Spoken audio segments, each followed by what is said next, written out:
Hey guys, welcome back to the vlog. Just trying out my razors. Some of them get dull. I have to replace them every now and then. My beard grows really thick, but over the past year or two, razors that I bought, all elite. I think this one might be Show Me. This one I think is one of my favorites, but I wish they would have a charging stand. And the Ralco razors, which I bought in the past, usually have a trimmer here, but these have adapters that pop off and have trimmers, but they all have stand chargers. These don't, which makes it difficult to store it. And my favorite chargers, these are actually look similar, but one is newer. That's the self charger, but instead of buying me a new, they said they're never supposed to go dull, but that's not true. This is pretty cool, but to send it off, it'll take like 3 months to get sharpened or repaired, and I don't want to do that. I can just buy something online. But instead, I just bought new razors. So one of these, I can't remember which one, barely shaves my head or my face. This one I think is Show Me. Super sharp. You gotta be careful because underneath my chin, on my Adam's apple, like in this area here, it's really sensitive. Like feels like it takes off my skin, probably because of my extra chin. But it's always had sensitive skin here, so I usually take a razor and trim it afterwards. And I have two body trimmers or hair trimmers that I bought that I use. That's my intro to my vlog. I had to get rid of this hair in my face. I was gonna grow my beard, but being in the Philippines, it gets really hot and you're always sweating and itchy, irritated. Yes, okay. Thank you so much, ma'am. Just got off the phone with PLDT. My internet services are about $2,099 a month. I got a promo, less 200 or 300, so I save money. My megabytes are 300 plus megabytes per second. Really pretty fast, pretty consistent. Sometimes I have to call and get it refreshed. But I added Signal television, which I love. It has a lot of my local channels. But the problem with that is when they did the install, they somehow hooked the cable up wrong or something.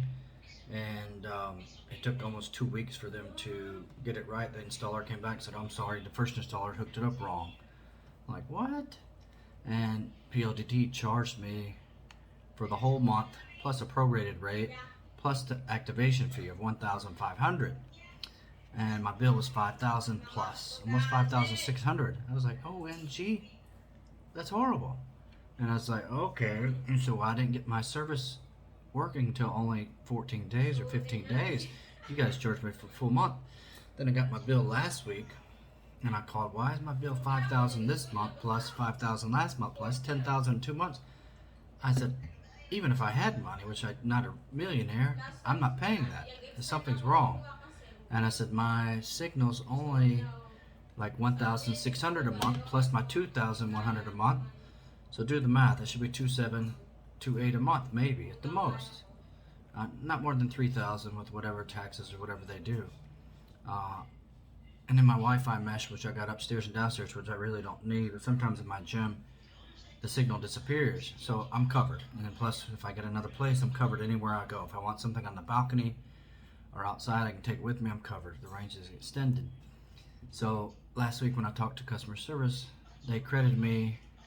I said, what is going on? The guy said, you were charged activation fee twice of $1,500 and $1,500. I got charged $3,000 for the same activation fee on the same Signal television. He said, don't worry, we'll credit it and he'll give you the refund. I said, thank you. I got my email today. As I was looking at my phone, it says your request for adjustment has been declined after further investigation. I was like, what does this mean? I said, I was charged double. How could it be declined? I called the lady back. She said, I don't know why it got declined. It should not have been. I said, I didn't dispute it. The billing guy told me what was wrong. And I was supposed to get adjusted for 2 weeks, so there's supposed to be close to 2,000 plus, almost 3,000 worth of adjustments. I said, if it doesn't get fixed, I'll throw it in the riverside or the ocean. I don't make signal that bad. I'm not paying $5,000 a month for your service. I will not be scammed. So there's this really nice, friendly lady at POTT. They're all friendly, but she said she'll get it fixed and adjust. So, which I'm thankful. But who can pay a 5,000 internet television bill a month plus? That's over $100. That's ridiculous. So we'll see what happens. Yeah, I feel a little bit better. Been kind of sick the last couple days, and I've been taking some Decogen Forte. But maybe later I'll go out, go to BGC to TGI Fridays. I love that place. There's a lot of good places to eat there, but I like that place. They have a good salad, which I like. It's like some kind of Asian salad, with little crust. I forget what they are, little like noodles. But trying to lose weight, so trying to eat healthier. And we just walk around, see what we can see out there. I think today's going to be a good day for that. I remember when I first came here, I took a taxi asking her to recommend me a hotel in Makati.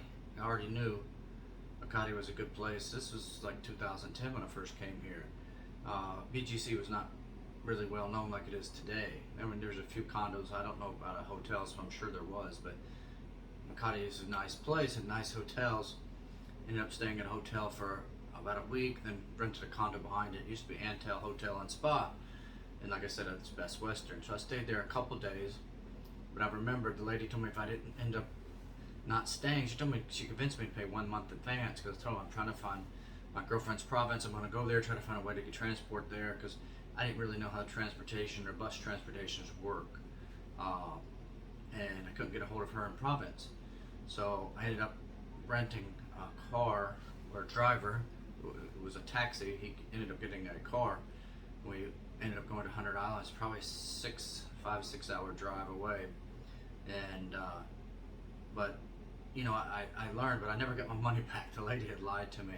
I paid like $65,000. It was $55,000 a month. That was in 2010 for a 1 bedroom, beautiful 1 bedroom over skyline. And she just told me I needed to put $15,000 deposit, and that was for 1 month. I stayed, I think, 1 day, maybe. That's it. And when I told her I'm going to stay here with my girlfriend, I'll come down and get my money, she goes, I already gave it to the owner. And because I didn't have it written down or in a contract, it was just her word against mine, and I lost that $65,000 in 1 day. So that's when I learned to be careful, and what happens in other countries, and you have to be careful. And but anyways, I kind of knew there wasn't Gcash available then. You know, there was different ways. Usually PayPal was a big one, but in the Philippines there wasn't. You could have a prepaid card, but now that Gcash is available, I pay my Gcash. I pay all my bills, my electric, my water bill, which is really cheap, but the minimum is like 300 something a month is what I pay. It's really small water bill, but the one thing I don't like about most of the places I've lived, the water pressure's been really low. And I think my next place I'm gonna get a water tank and a pump. I was gonna get one here, but the owner, caretaker said, you'll mess it up for everyone else. And I got thinking, how would I mess it up for everyone else if it's my water tank, my pump, it'd be pumping from my water tank. How would I take away their pressure? And I was like, I really don't care. But I ended up not getting one, and that was the worst mistake ever. And because there's a lot of times there's no water. The Manila always has problems. And I think the best water pressure I've ever had was when I stayed in Tagaytay. I had a condo, I stayed there. The water pressure was so strong, you had to turn it down. It's like raining nails on your body. But I ended up having a son here in the Philippines. He's now 10 years old. OMG. Such a big boy. He turned 10 in November, and I got to see him a couple months ago. He came here for a visit for a couple months, and what a joy and how big he's gotten. But I wish I really could be there with him to play and do things. But his mother ended up marrying a foreigner from the UK. She's Filipina, and my son's Filipino-American. So, but that's okay. I know I'll see him again. When I get my eye surgery, it's just expensive to travel to England and different places, especially with a helper and my needs that I need. I can't travel alone, and you know, plane tickets alone are $1,500 plus. You know, and round trip, then hotel, then food and transportation. It can be really expensive, and since I'm not able to really do any work because of my eyesight, hopefully my next surgery I can start seeing the computer screen and doing different things, and I think that would help out. But that's why I ended up coming back and forth to the Philippines. I love the Philippines, and me and my son's mom split up, but hey, that's okay. I still have a son, such a handsome boy. So I'm so blessed, and I love this country. But I hear these vloggers, here you search this, you search that, but it's kind of common sense. I always looked online for places to stay. Google will always pull up something. I don't use Airbnb. I think it's ridiculously priced. It's so expensive, and the majority of it, anyways. And I'm like, wow, that's expensive. And but just looking on Facebook or Googling stuff and calling and messaging, usually sending a text message, see something's available, and going to look at it. It's how I found it. And I found a lot of bad places, and I found a lot of good places. And but I love staying in the condos. But I've always thought about buying a condo. And everyone's saying, no, don't waste your money, don't buy a condo. When I was like, it's just me. I want to be everything contained in where I want to live. If I want to go downstairs and go swimming, I would love that. If I rent a house, I can't maintain a swimming pool. That'd be expenses. It would be too expensive to have a pool and maintain it. And I've already had pretty much a home gym, but I love to go downstairs, like in BGC or Makati, wherever you stay. Everything is there. You go downstairs, laundromat, water station. You got your restaurants, you got your coffee places, you got your snack. Now everyone's using Grab. I use Grab or Food Panda to order any of my food, and usually they're here an hour or two, usually faster. You would hope. And but the one big problem is everyone's like, you book Grab, Grab's here in a few minutes. One thing I've noticed about Grab ever since Grab kicked Uber out is Grab's usually not that fast. There's been times where it's taken me an hour or two consistently trying to book Grab and no Grab available.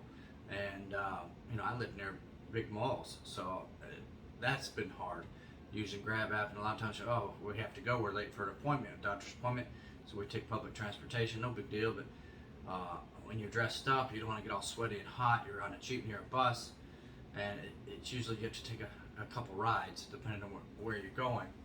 And it's just much more convenient and easier to take a Grab or taxi, whatever it might be. But I heard people talk about, you book a Grab, there's for 3 different rides, you get 4-passenger, 4-seater, 6-seater, and taxi. I think that's common sense, and the majority of the videos that people are going to is in the Philippines. So Filipino people know this, and I watch the house tours. I love looking at condos, people showing condos, this and that. But I think it's outrageous when these guys show the videos and there's 125 million peso condo for sale, penthouse, or 35 million condo for sale. That's ridiculous. Could you imagine the nice home and lot you could have for that price? But hey, some people rent it and rent it out to businesses and corporations. If that's a big risk, though. To me, I would think paying 25 million and the payoff. How much would your rent be per month? 100-something thousand a month, 200,000 a month. If you rented it out, and how long would that take you to pay that 25 million off? How many years would that take if they rent it? But I know my one ex-girlfriend, her boss was a Japanese couple. They rented a place for 7 years, and those people were so lucky. The same unit for 7 years, it was 115,000 pesos a month, but the company paid for it. That's what was cool, the Epson company. And it was already paid. So usually paid in full advance, 1 year in advance, however long it was. So that's pretty cool. I paid my rent here 1 year in advance. I got a discount. She wouldn't discount it per month because it was already pretty much cheap, 15,000 a month. But I still had to put 2 deposits, 2 advance, and but I got 1 month free, and I got it where I signed where I get my money back. Everyone says you don't get your money back. It's consumed. No, I get my money back. I got it in writing. I'll make sure because I added a roof on the outdoor kitchen.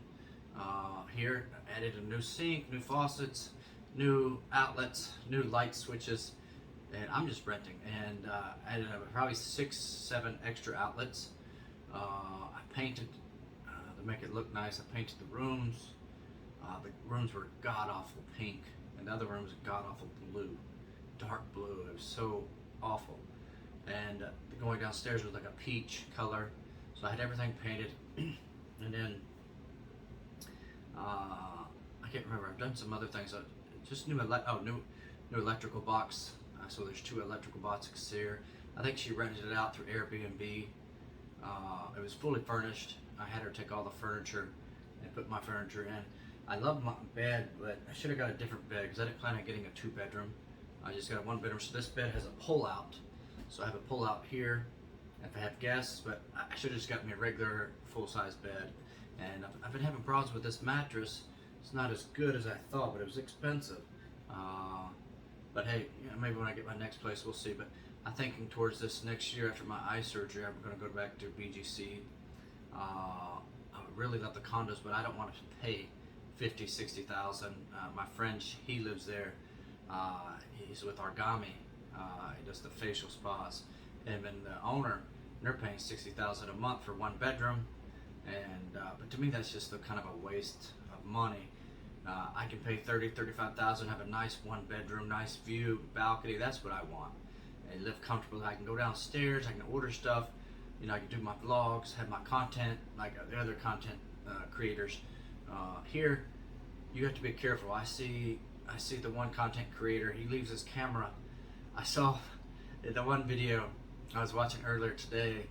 He's from the UK, which I watch him.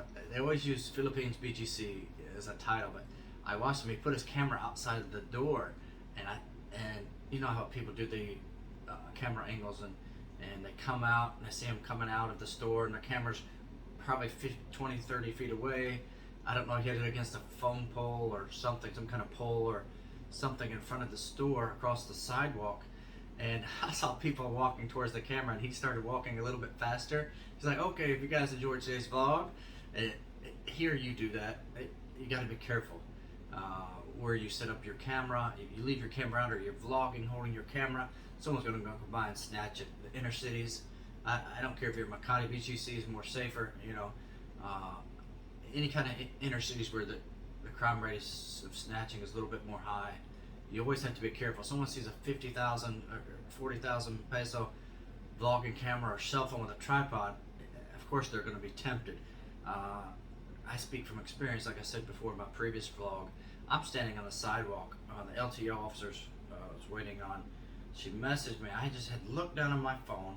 I was standing probably 2 feet back off the sidewalk, and I thought it was her. There's crowded people. CCTV's above us.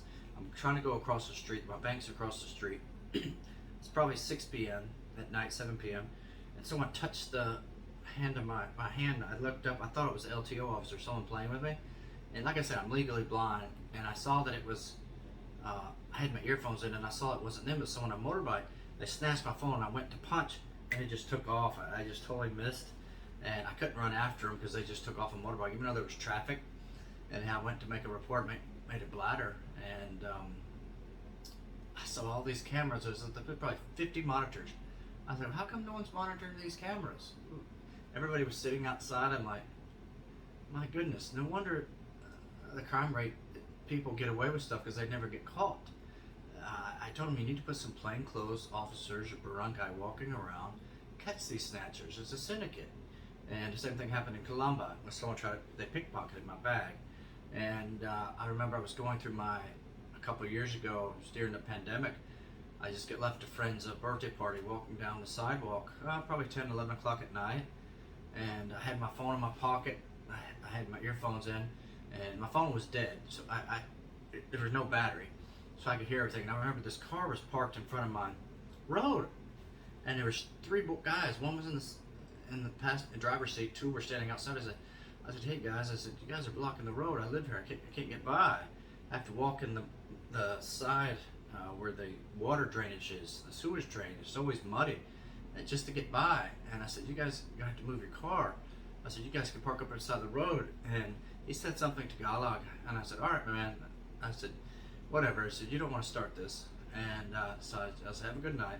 And I walked through my gate. I felt someone, I thought it was one of the neighbors, felt someone grab my side. It was a small hand. And I reached back, they had snatched my phone out of my pocket, took my headphones. I came outside, I had my food with me. They grabbed my food.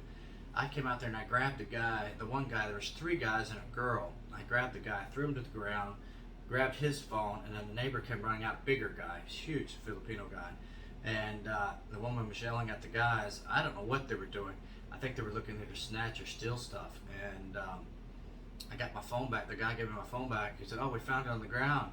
And I was like, "OMG!" I said, "What's happening to our society during the pandemic, lockdown? And said crime has increased, this and that.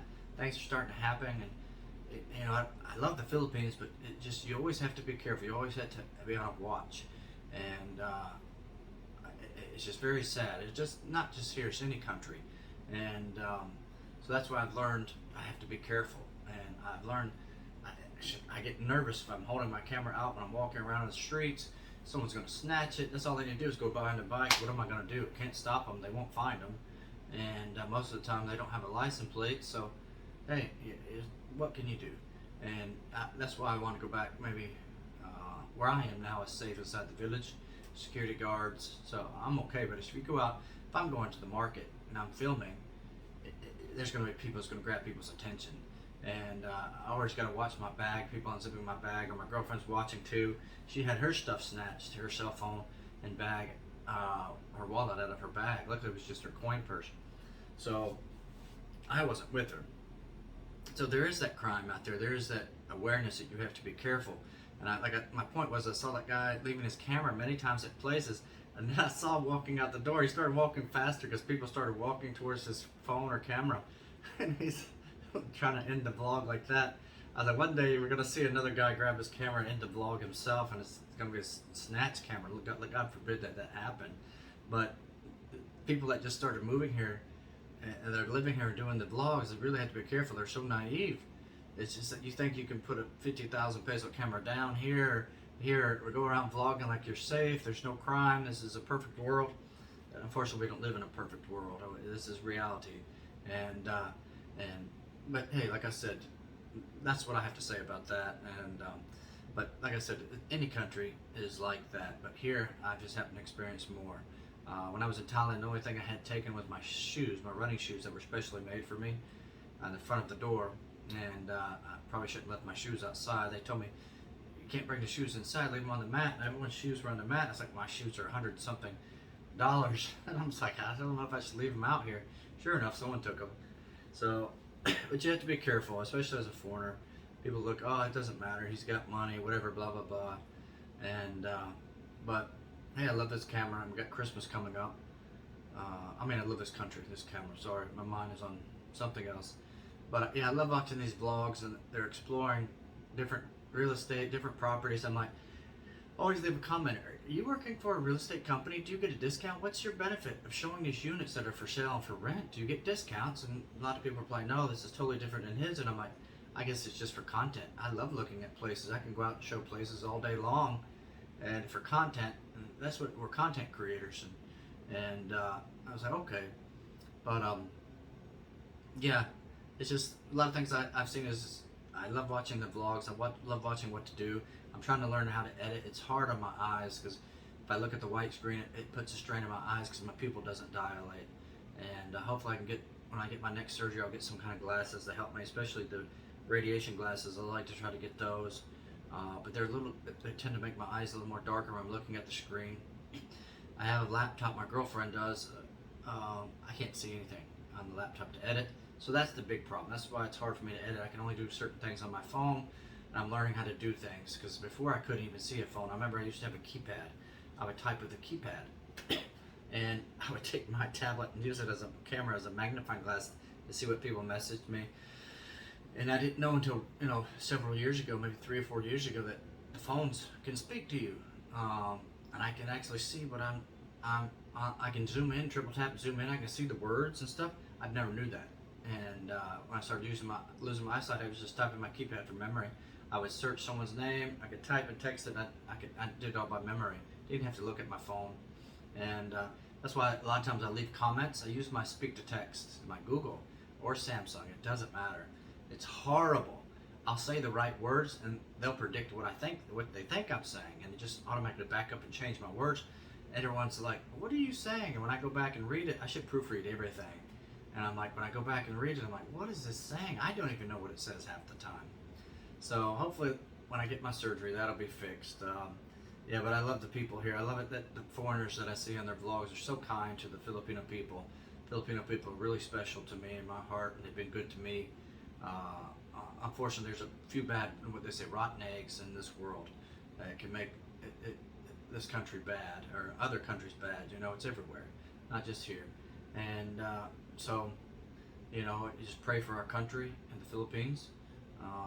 Pray for our president and everyone here, and our government, and I pray our economy becomes much better. I would love to see the minimum wage high. Hey guys, thank you for watching today's video. If you like it, give it a thumbs up. If you're not already, please hit that subscribe button, and leave comments below. Share with your family and friends, and I'll see you next time. You take care and always be safe.